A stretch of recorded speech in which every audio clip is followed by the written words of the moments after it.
के और मतदान की बात करें तो अब तो देखा जाए तो अब 4 ही दिन बच गए।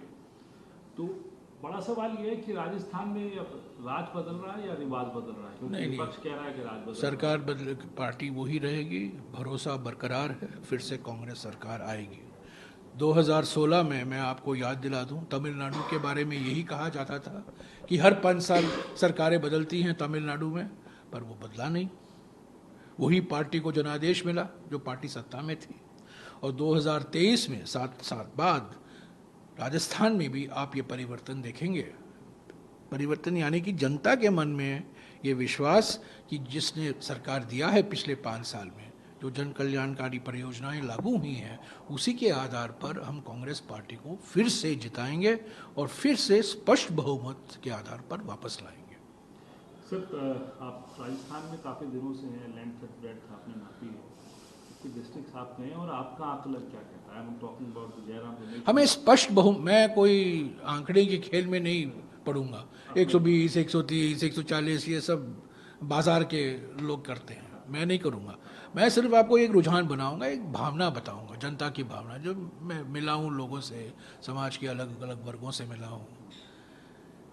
सरकार से कोई नाराजगी नहीं है, लोग खुश हैं, जन कल्याणकारी परियोजनाएं फायदेमंद साबित हुए हैं, खास तौर से स्वास्थ्य के क्षेत्र में, शहरी रोजगार गारंटी का कानून, सरकारी कर्मचारियों के लिए पुरानी विश्वास जो पेंशन स्कीम है, जो प्रधानमंत्री बार बार राजस्थान की आलोचना करते हैं कि लंपी रोग के लिए के समय राजस्थान ने कुछ नहीं किया। राजस्थान एकमात्र राज्य है जहां पशुपालकों को 40,000 रुपया मुआवजा भी मिला। यूपी में नहीं मिला, गुजरात में नहीं मिला, मध्य प्रदेश में नहीं मिला। तो ऐसे कई योजनाएं हैं, स्वास्थ्य, शिक्षा, महिलाओं के लिए। कहाँ पहला राज्य था यहाँ जहाँ 500 रुपया सिलेंडर गैस मिला, राजस्थान में, और राजस्थान की आलोचना हुई। आज वही प्रधानमंत्री सब जगह भटक रहे हैं, कह रहे हैं कि मैं आपको दूंगा 450। ये क्या ऑक्शन कर रहे हैं क्या, जहां सबसे लोएस्ट बिडर आपको देगा? हम कहते हैं 500, वो कहेंगे 450, हम कहेंगे 450, वो कहेंगे 400। तो ये डेस्परेशन, ये घबराहट दिखाते हैं, ये परेशानी में है, बौखलाई हुई है प्रधानमंत्री और बीजेपी। तो इसीलिए इस भाषा का जो इस्तेमाल करते हैं, और जो एक समय में रेवड़ियां कहा करते थे, आज वो रेवड़ी नहीं है, आज वो मोदी के गारंटी हैं।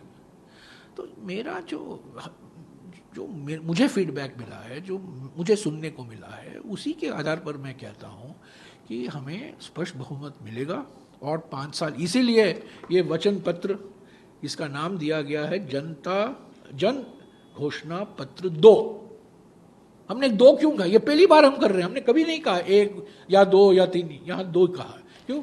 क्योंकि 2018 में हमने पहला वचन पत्र डाला था, किसके आधार पर हमें जनादेश मिला, और उसी श्रृंखला में ये दूसरा वचन पत्र है जिसके आधार पर हमें अगले 5 साल के लिए भी जनादेश मिलेगा। तो सर, ये जो राजस्थान का पॉलिटिकल बैटल है उसमें आपने वेपन तो गिना दिए अपने। आप कह रहे हैं OPS, आप कह रहे हैं किसानों के लिए योजना, आप कह रहे हैं चिरंजीवी योजना। तो आपको क्या लग रहा है, आप उस फील्ड पे ले आए हैं बीजेपी को? नहीं, देखिए, विकल्प जनता के सामने विकल्प बिल्कुल स्पष्ट है।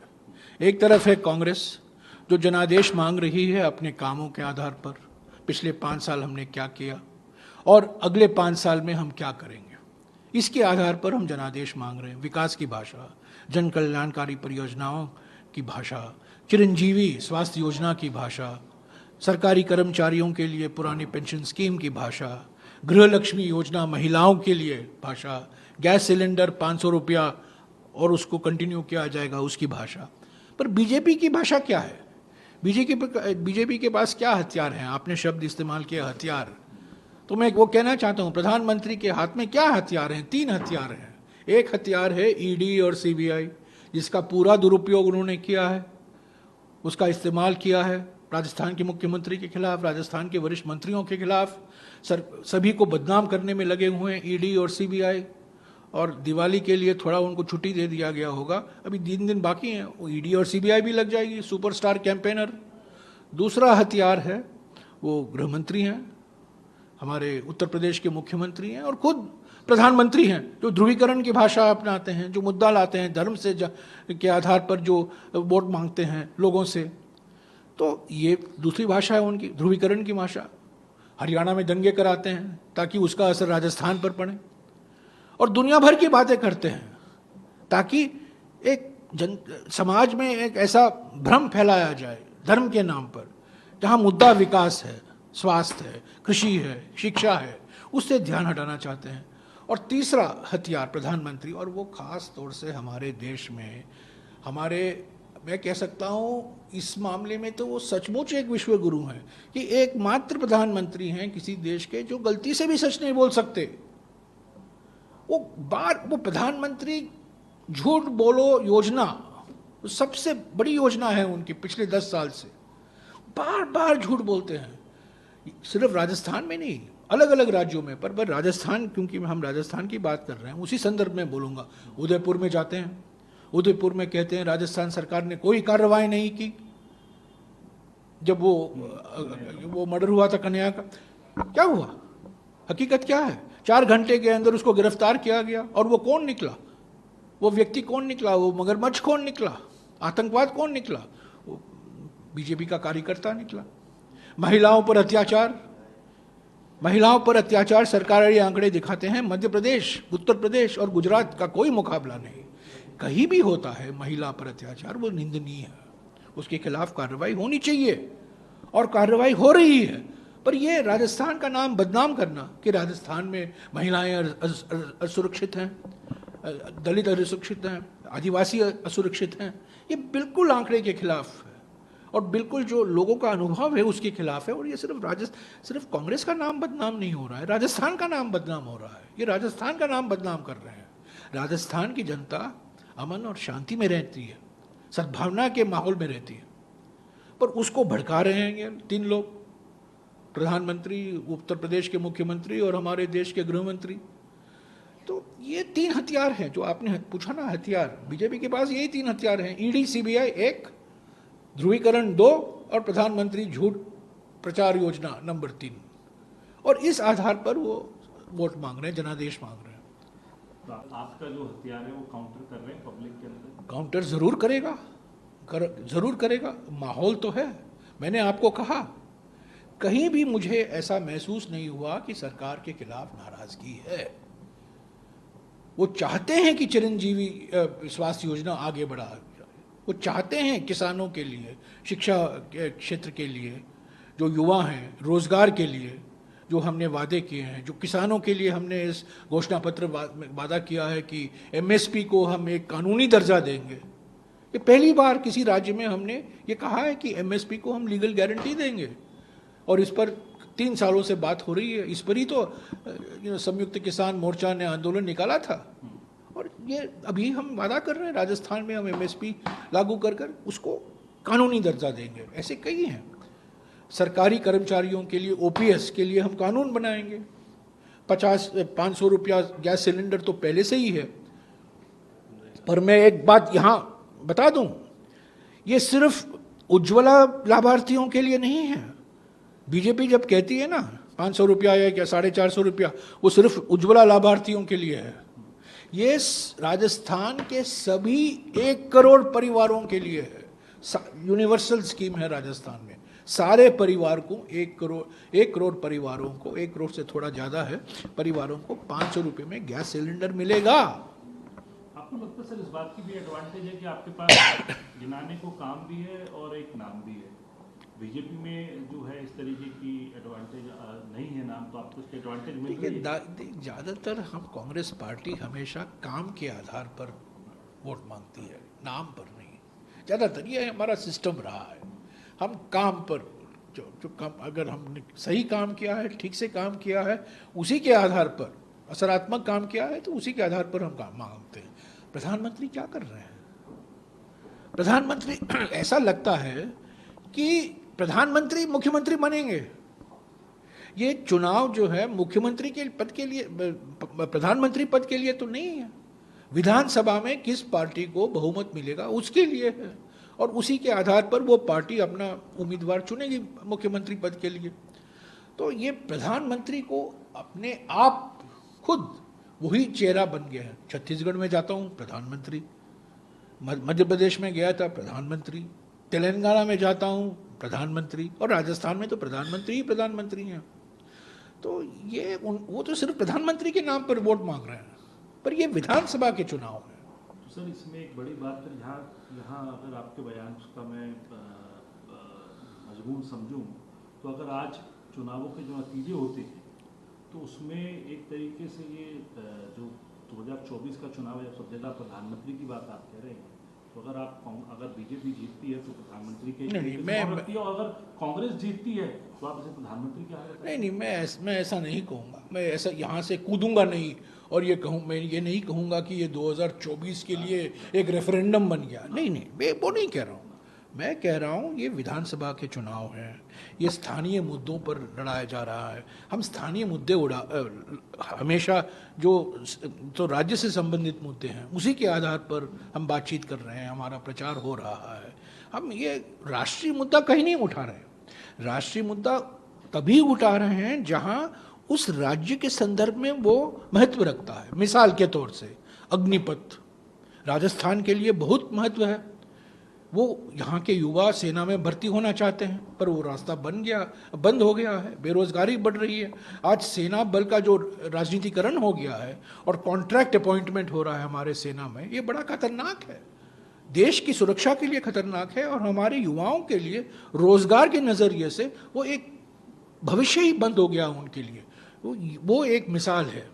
ऐसा एक और मिसाल दूंगा आपको, जो पूर्वी Rajasthan canal project ERCP, eastern Rajasthan canal project, पूर्वी राजस्थान कैनाल परियोजना, जो राहुल जी ने भारत जोड़ो यात्रा के समय उठाया था, और उसके बाद गहलोत जी ने प्रधानमंत्री को बार बार खत भी लिखा, और जल संसाधन मंत्री राजस्थान से होने के बावजूद प्रधानमंत्री ने इसका नज़रअंदाज किया। पर हमने इस घोषणा पत्र में वादा किया है कि हम इसको लागू कर ही रहेंगे। हालांकि हमारे खिलाफ भेदभाव करते रहे हैं प्रधानमंत्री, पर हमें उनसे कुछ लेना देना ही नहीं है, क्योंकि ये प्राथमिकता है हमारे लिए। तो ये मुद्दे हम उठा रहे हैं। ये मुद्दे राजस्थान के संदर्भ में जो प्रधानमंत्री की जो नीतियां हैं, जो राजस्थान के लिए फायदेमंद नहीं है या उसका नकारात्मक असर हो रहा है राजस्थान में, वही मुद्दे हम उठा रहे हैं। तो मैं ये नहीं कह रहा हूं कि ये प्रधानमंत्री पर एक रेफरेंडम, नहीं, मैं ये कह रहा हूं प्रधानमंत्री ने अपने आप को मुद्दा बना दिया है, और कर्नाटक में प्रधानमंत्री को ठुकराया गया। गृह मंत्री को कहा गया आप घर जाओ, आपका काम है गृह में रहना, या क्रिकेट स्टेडियम में बैठो आपके बेटे के साथ। उत्तर प्रदेश के मुख्यमंत्री को कहा गया आपकी ध्रुवीकरण की भाषा हमें अस्वीकार। कर्नाटक में तो यही कहा था उन्होंने, यही नतीजा था। और राजस्थान में एक और बात है, लोग भूल जाते हैं, मैं याद दिलाना चाहता हूं। दिसंबर के महीने में 2022 में राहुल जी यहां 16 दिन रहे, 485 किलोमीटर चले, झालावाड़, सवाई माधोपुर, कोटा, बूंदी, दौसा और अलवर, 6 जिलों से हम गए। 6 जिले, 16 दिन राजस्थान में रहे। और उस भारत जोड़ो यात्रा से हमारे संगठन पर बहुत सकारात्मक असर हुआ। एक नई एकजुटता आई, नई उमंग, नई शक्ति दिखाई दी, और एक माहौल बन गया। और वो माहौल का नतीजा आपने कर्नाटक के चुनाव में देखा। कर्नाटक में भी हम 16-17 दिन थे, नहीं अभी 500 किलोमीटर हम चले कर्नाटक में, 7-8 जिले से हम गुजरे थे। राजस्थान और कर्नाटक 2 ऐसे राज्य थे जो भारी मात्रा में भारत जोड़ो यात्रा का असर आपको देखने को मिलेगा इस चुनाव के नतीजे के बाद। तो दोनों भी है, तेलंगाना भी गए, मध्य प्रदेश भी है, बिल्कुल। क्या ये आप ये कहना चाह रहे भारत जोड़ो यात्रा का भी इन चुनावी नतीजों में इम्पैक्ट रहेगा? बिल्कुल रहेगा, बिल्कुल। जो असर आपको कर्नाटक में देखने को मिला, आप मध्य प्रदेश, तेलंगाना और राजस्थान में ज़रूर देखेंगे। छत्तीसगढ़ में भारत जोड़ो यात्रा नहीं गुजरा था, पर छत्तीसगढ़ में आप नतीजा देखेंगे, क्योंकि पिछले 5 साल में बघेल की सरकार ने जो काम किया है उसी के आधार पर लोग उनको वापस कांग्रेस पार्टी को जनादेश देंगे। आखिरी सवाल सर आपसे, क्योंकि जातिगत जनगणना एक बड़ा मुद्दा बन चुका है।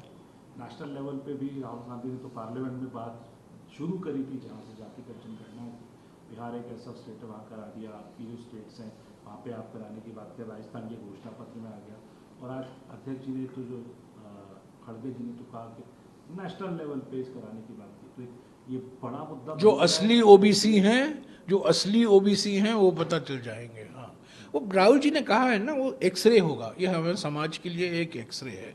हमने शुरुआत की थी जब मैं ग्रामीण विकास मंत्री था 2011 में, हमने जाति जनगणना कराई, सोशो इकोनॉमिक कास्ट सेंसस, पर 2-3 साल लगे उसको ठीक करने में, पर तब तक हमारी सरकार गिर गई। उसके बाद मोदी सरकार ने उस पर कोई कार्रवाई नहीं की, आगे नहीं ले चला। और एक और बात है, 2021 में हर 10 साल हमारे देश में जनगणना होता है। 1900, ये तो 1872 से शुरू हुआ है, 1872 से हर 10 साल, हर 10 साल। 2011 में हुआ, 2001 में हुआ, 2011 में हुआ, 2021 में होना था, उन्होंने नहीं किया, और आज तक जनगणना नहीं हुई है।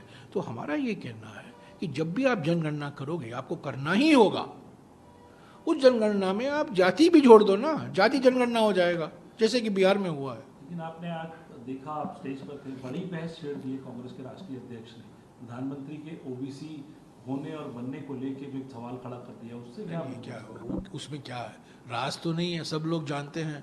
जब वो मुख्यमंत्री थे, उन्होंने अपने जाति को ओबीसी दर्जे में शामिल कर दिया था, और अपने आप को ओबीसी के मसीहा के नाम पर सब जगह जाते हैं, पर कहते हैं हमारे देश में सिर्फ एक ही जाति है, वो गरीब जाति। तो मैं पूछना चाहता हूँ, आपने गरीबों के लिए क्या किया? आपने तो यूपीए की सरकार के कार्यक्रमों को नया नाम तो दिया है, गरीब कल्याण योजना, महात्मा गांधी नरेगा की आपने आलोचना की, आप उसको आगे ले चल रहे हैं। निर्मल भारत अभियान को आपने स्वच्छ भारत अभियान बनाया। ऐसे रीब्रांडिंग और नए नाम देने में और मार्केटिंग में उनका कोई मुकाबला नहीं। पर जाति जनगणना एक गंभीर ये बड़ा गंभीर मुद्दा है, और मैं समझता हूं जो राहुल जी ने कहा है बार बार, ये एक्सरे होता है। ठीक है, कुछ लोगों ने कहा आजकल एक्सरे का जमाना नहीं है, एमआरआई। ठीक है, एमआरआई मान लिए, हाँ ठीक है, एमआरआई मान लीजिएगा। एमआरआई, हालांकि एक्सरे थोड़ा आसान होता है, मैं एक्सरे भी कराया हूँ और एमआरआई भी कराया हूँ।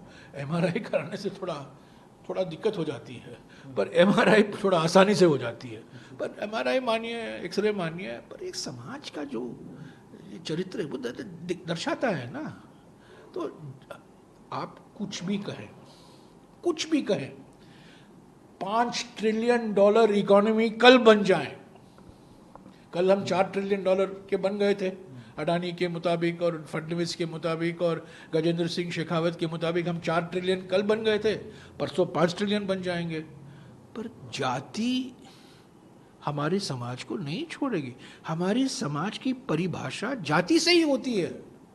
आप आधार नंबर लिख सकते हो, पर जाति आपको छोड़ेगी नहीं। तो इसीलिए, क्योंकि ये हमारी समाज की बुनियादी हकीकत है, इस बुनियादी हकीकत को समझने के लिए जाति जनगणना अनिवार्य है। सर, जो इंडिया ब्लॉक जो है, उसको आज प्रधानमंत्री ने भी कहा कि तो सनातन धर्म के खिलाफ है। ये भी क्या है कि इंडिया ब्लॉक नहीं रहेगा, ये चुनाव के नतीजे आ जाने दीजिए। तो वाकई कुछ आश्वस्त करना चाहेंगे कि इसके बाद जो अभी फिलहाल जो विराम 2024 में जुड़ेगा भारत, जीतेगा इंडिया, ये नारा इंडिया पार्टियों ने, जो 28 पार्टियां अभी और भी पार्टियां आने शामिल होना चाहती हैं, आएंगे। ये चुनाव आ गए ना, ये विधानसभा चुनाव आ गए, कांग्रेस पार्टी इसमें व्यस्त हो गई। मैं समझता हूँ 28 तारीख के बाद कांग्रेस अध्यक्ष और हमारे कांग्रेस के सभी नेता, राहुल जी, सब लोग मिलकर इंडिया पार्टी के साथ फिर से विचार विमर्श करेंगे लोकसभा के चुनाव के लिए। इंडिया जीवित है। मैं प्रधानमंत्री को कहना चाहता हूँ, डरो मत, टाइगर जिंदा है।